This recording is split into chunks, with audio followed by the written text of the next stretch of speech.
NFL scouts rank the top 10 quarterbacks going into this league. By and large, I not only agree with the list, but I mostly agree with the order. Mahomes 1, Burrow 2, Allen 3, Lamar 4, Matt Stafford 5, Justin Herbert 6, C.J. Stroud 7, cross your fingers on health, Aaron Rodgers 8, Jared Goff 9, Dak Prescott 10.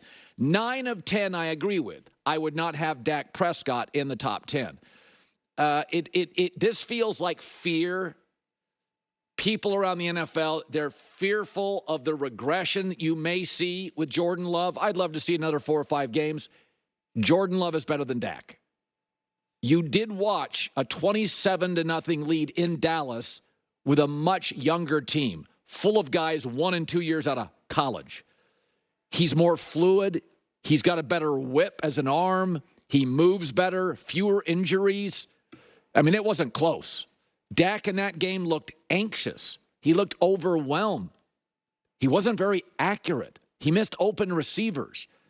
You can't watch that game and tell me Dak is more talented, raw talent, than Jordan Love. And Jordan Love has better coaching, and he's got better arsenal of weapons at tight end and wide receiver. Jordan Love's going to be better than Dak Prescott. Folks, how long do you have to see something? How long do you have to watch a movie before you're like, this stinks? I always think that when I watch movies. If you can't get the first 12 to 15 minutes right, I'm out. That's all I give a Netflix or an Amazon Prime show. I'm going to give you 8 to 12 minutes. That's your shot to get me. If you watch a Narcos, if you watch Mindhunter, you can tell from the writing 10 minutes in, this is a good series. If you can't get me in the first 8, what's the middle of it going to look like? What's the ending going to look like? How many years do you have to see Dak be really great in the regular season against bad teams in his division? He doesn't beat good teams, because against good teams, you have to be better and more precise and elevate teammates. If you go look at last year's final 10 starts, including the playoffs, Jordan Love was outstanding. 3rd in the entire league in completion percentage. 1st in touchdown interception ratio. That's with kids at wide receiver and tight end. Kids and a young O-line. 1st in passer rating. 2,600 yards. I think this is fear about, well, he could go backwards. I trust the Packers on quarterbacks. Here's the other thing. Think about the quarterbacks. You tend to think, well, it takes a while. If you look at the star quarterbacks, you can go to the first camp of Mahomes, and video was leaking out of some of his sidearm stuff. Remember week 11, Lamar Jackson, Justin Herbert's first game, C.J. Stroud's first game, Joe Burrow's first half, Kyler Murray's first 4 or 5 games. You can spot talent early. I say this on all these music shows, The Voice, America's Got Talent. How long does it take you to go, oh, wow, that doesn't sound like everybody else? 8 seconds? You don't have to watch that much quarterback play. Now, Jordan Love sat for years. I said this forever. I had more footage of Bigfoot his first 3 years in Green Bay. You didn't even get practice footage. So I had no idea, and I thought he had a terrible September. But by late October, you're like, there's something there. And by November, you're like, wow, okay, yeah, that's a first-round quarterback. So if you're watching Jordan Love in Dallas last year and you're watching Dak, it wasn't even particularly close. More raw ability, more fluid, better whip, better movement.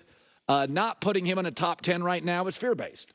And I think if you really are honest with C.J. Stroud and Burrow and Mahomes and Lamar, even Josh Allen was a little choppy early because of the turnovers. His talent was completely unmistakable. You could not watch Lamar or Josh Allen early, first couple of starts, and not go, wow. But these people waiting for Daniel Jones to pop. Folks, it's over. It's over. It doesn't work. That's why when you're watching Hard Knocks on HBO Max with the Giants, they wanted to move up and get Drake May. It's over. You don't have to watch a movie for an hour and a half to figure out if it's any good. All right, Diana Rossini is joining us next hour. Derek Jeter's on the show today as well. J-Mac was over there in Amsterdam and London with the fam, and those are Amsterdam. She had another great fourth quarter. They came back to win. So here's what's interesting. Diana Taurasi is injured, and it may open the door for Caitlin Clark to make the Olympic team. And women's basketball just didn't quite know how to handle Caitlin Clark. It reminds me a little bit when Taylor Swift, the singer, became a billionaire with the Eras Tour. And like the management team and Ticketmaster had to apologize. Like in 10 minutes, they couldn't supply enough tickets. It was just, they were completely overwhelmed. And I think that's what women's basketball was with Caitlin Clark. I mean, they knew a year out she could be the number one pick. They give her the toughest schedule, early schedule in the league over any other team. And remember, the Indiana Fever were the worst team. So she comes in, they start 1-8. They put nothing but quality veteran teams that had been in the playoffs. Terrible start. And then the league has to scramble because she's selling jerseys and merch like crazy. They've got to switch venues in L.A. They went from the Pyramid in Long Beach to Crypto. And the league got, this is what happens sometimes with soccer fans.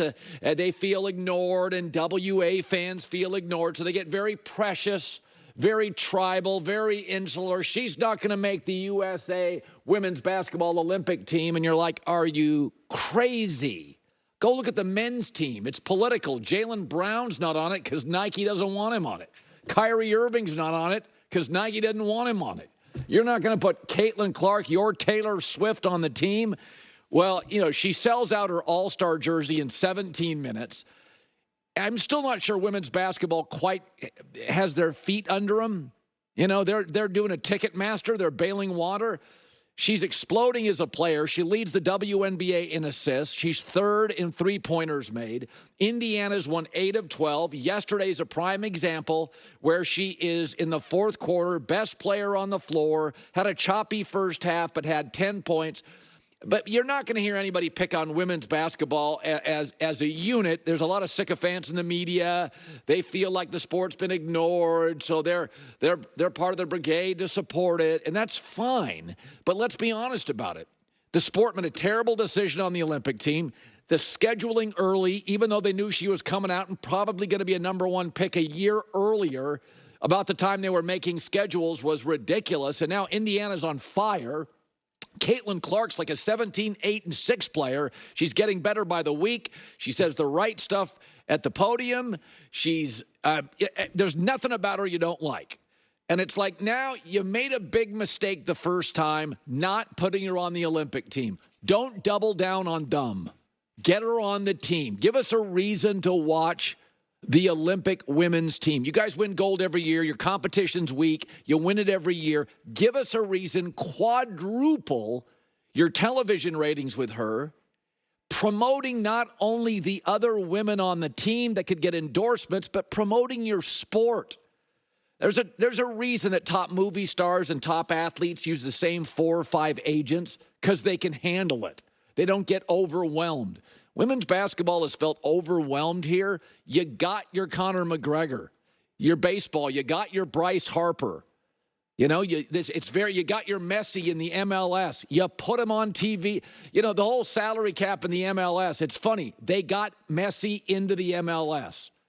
The guy makes more than some of the teams. They figured out a way to get him into the MLS. They weren't precious and rigid. And so, listen, in basketball terms, this is a layup. In NBA terms, it's a slam dunk. If you can get her on the Olympic team, you missed the first time, do it the second time. You're doing yourself a favor.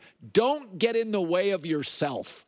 Don't jump over a $20 bill to get to a 5, as they say. You screwed up the first time. Don't screw up again. Get her on the Olympic team. Diana Taurasi, by the way, has been a huge, ardent supporter of Caitlin Clark. She wouldn't mind it. All right, so I saw this. NFL executives